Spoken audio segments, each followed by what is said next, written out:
Merry 8th day of Christmas, and Happy New Year. I'm deviating from my normal posts to address a growing trend in our society, gig workers. As a retired minister, it's a matter of integrity and caring for others and tender sympathy that I choose to treat these hardworking people with great care. Personally, when I use a delivery service such as DoorDash or Instacart, I always tip 20%. Just as I would if I were in a restaurant.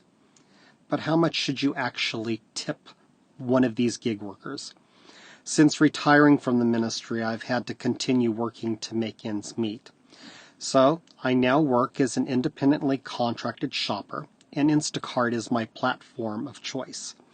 This means that I'm self-employed. I'm not an Instacart employee, and I'm not a store employee. So let's take a look at some important factors when tipping a gig worker.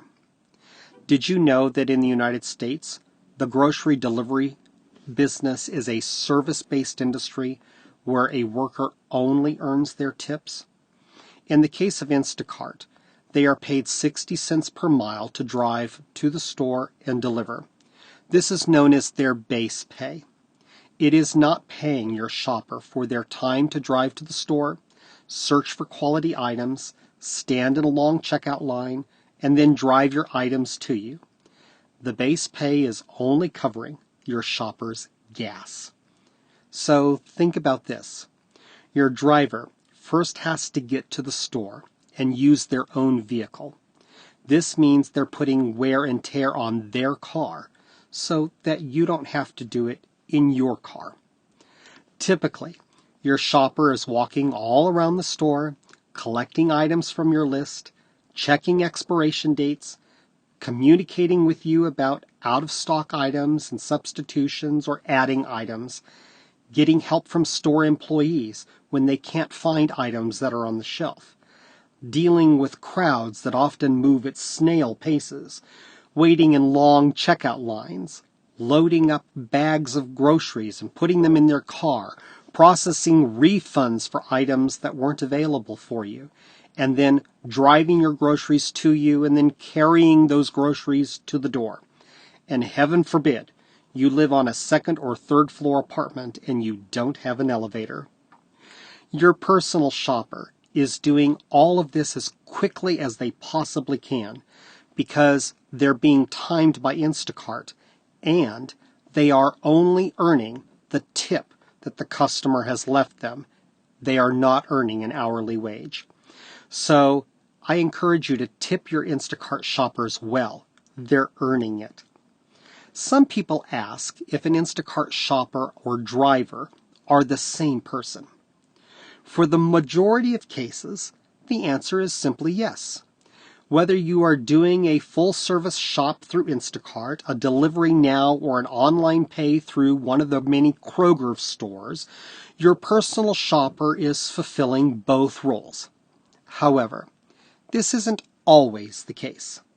Sometimes Instacart will hire a dedicated in-store shoppers for maybe like a Safeway shop only where you come and pick up your order from the store, or for a busy location and then they have a completely different full-service driver bring your order to you.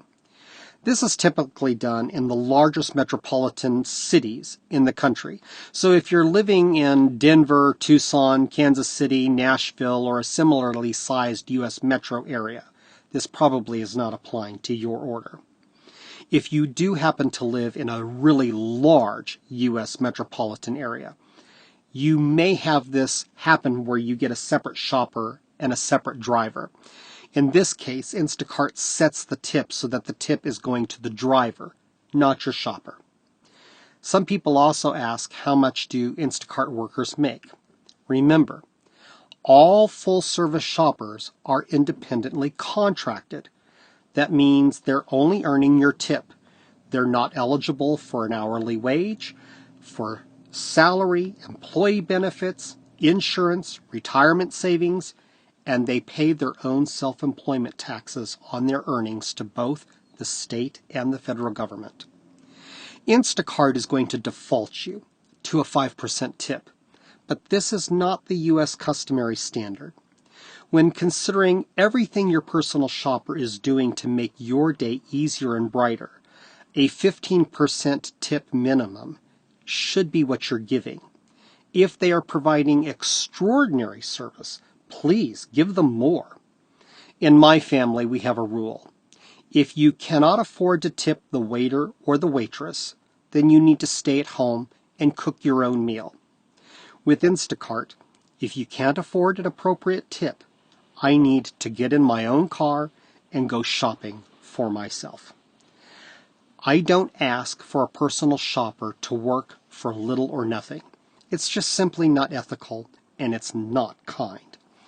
As a retired minister, I leave you with this thought from the Apostle Paul. You can find it in Romans 4, verse 4. I'm going to read it to you from the King James Version. Now to him that worketh is the reward not reckoned of grace, but of debt. In other words, wages or tips in this case are not a gift or a thank you. It's what's due the worker. Have a blessed day.